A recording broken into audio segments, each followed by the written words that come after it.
Judas prit donc le morceau et sortit aussitôt. Il faisait nuit.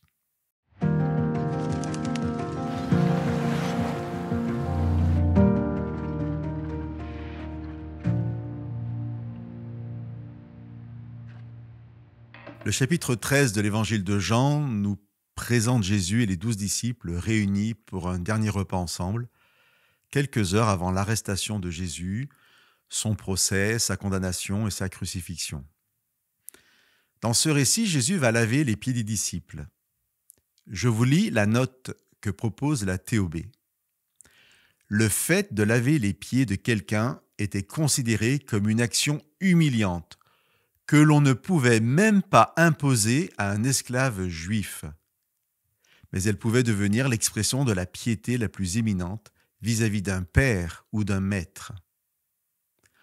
En lavant les pieds des disciples, Jésus accepte donc cette humiliation, annonciatrice de son humiliation à la croix, et accepte de se considérer pour le moins comme serviteur de ses disciples.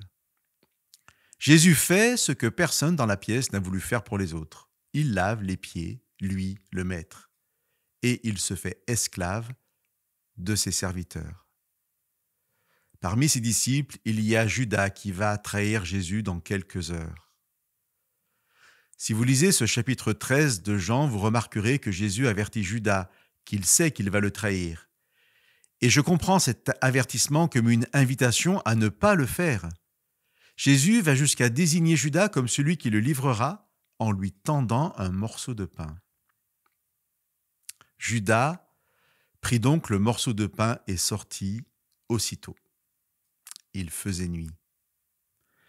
Chers amis, j'ai l'habitude de dire que c'est avec les pieds propres que Judas est allé trahir Jésus.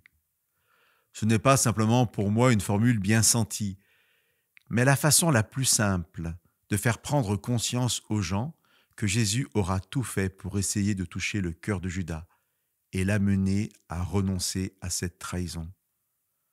Judas ne se laissera pas toucher. Il prendra le morceau de pain et partira. Il faisait nuit, nous dit Jean. Judas quitte Jésus et il fait nuit.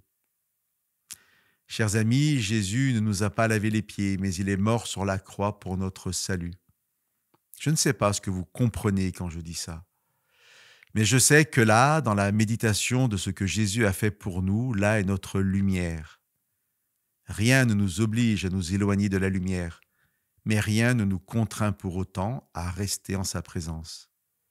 Et les ténèbres sont toujours une absence de lumière. Nous pouvons sortir et fermer la porte derrière nous. Nous pouvons le faire, mais dehors, il fait nuit.